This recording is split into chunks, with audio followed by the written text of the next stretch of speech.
দারি বরকামাল আন্তা রব্বি আন্তা হাসবি যুল জালাল তুহি কাদের জলিলুল্লাহ জাহাদার বহর হালে তুহি মেরা নেগহদার।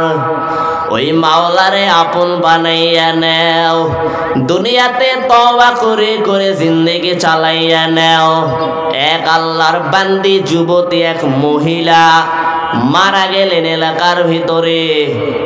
এক যুবক এতটাই যে গুনাহগার, মরা লাশের সাথে কবরে এইরকম কাফন চুরি করে, কাফন বিক্রি করে সংসার চালায়। ওই যুবক আবার খবর নিয়া ওই যুবতীর কবরে হাজির।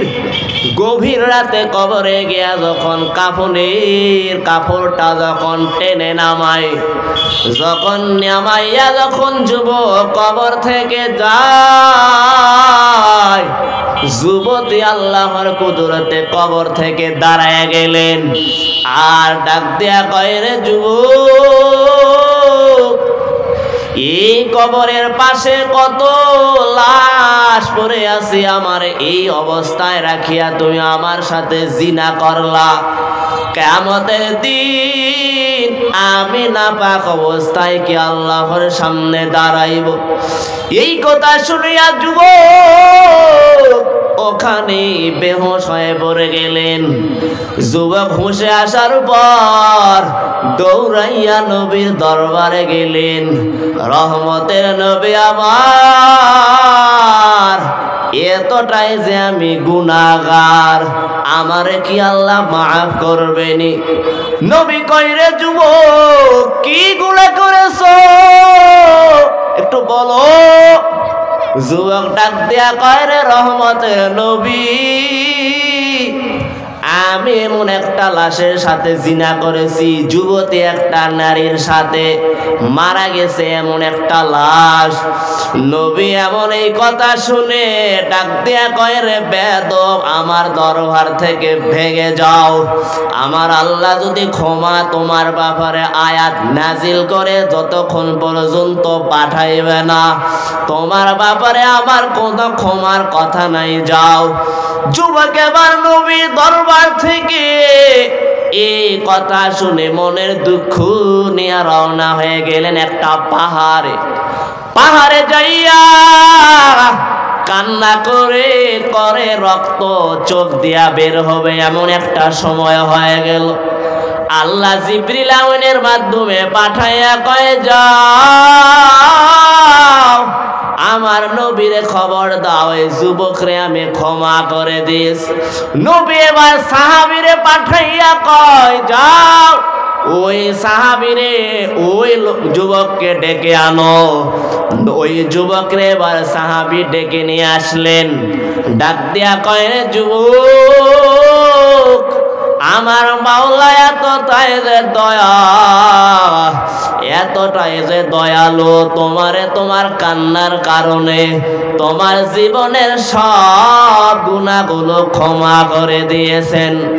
তাহলে এত বড় একজন পাপী যদি তওবা করার কারণে এত বড় একটা মারাত্মক অপরাধ ক্ষমা পেয়ে যায়, তাহলে তোমার আমার তওবা করতে সমস্যা কোথায়? এজন্য দুনিয়াতে আল্লাহ তাআলা আমাদের উপরে 5 ওয়াক্ত নামাজ দিলেন এবং চলাফেরার সুযোগ দিলেন, দুনিয়াতে স্বাধীনতা দিলেন। আল্লাহ পশু পাখিকে আকল দেয় নাই, মানুষকে আল্লাহ তাআলা বিবেক দিলেন, যে কারণে মানুষ আজকে জাহাজ বানায়, লঞ্চ বানায়, স্টিমার বানায়। এই বিবেক কি দিয়ে, কি জন্য দিয়েছে? কি মনে করেছো কিয়ামতের দিন ওই যে তোমারে গাভী দিলেন, দুধ পান করো বাচ্চারে না দিয়া, গাভীর থাকার জন্য ভালো কিছু নাই। এত নিয়ামত দেওয়ার পর হাসরের ময়দানে আল্লাহ কোরআনের এক আয়াতে বলে, ইয়াকুলুল কাফিরু ইয়া লাইতানি কুনতু তুরাবা। হাসরের দিন সব মানুষকে জমা করা হবে। আল্লাহ তাআলা এমন ওই যে সিংওয়ালা সিং সারা প্রাণীকে আঘাত করেছে হিসাব প্রতিশোধ নেওয়ার জন্য বলবেন। প্রতিশোধ নেওয়ার পর আল্লাহ বলবে তোমরা মাটি হয়ে যাও, মাটি হয়ে যাবে এবং বিচার শুরু করবেন।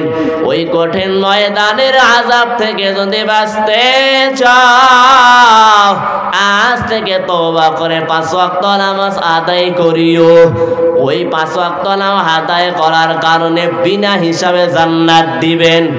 বিনা হিসাবে জান্নাত যদি পেতে চাও রে মুমিন, আজ থেকে আর নামাজ ছাড়িও না, আজ থেকে তওবা ছাড়া জিন্দেগি চালাবি না। সন্তানটাকে আদব শেখানো ছাড়া থাকবা না, সন্তানটাকে আদব দিনের শিক্ষা দাও। নবীর আদর্শ নিয়ে চলো, নবীর সুন্নতকে মহব্বত করে চলিও।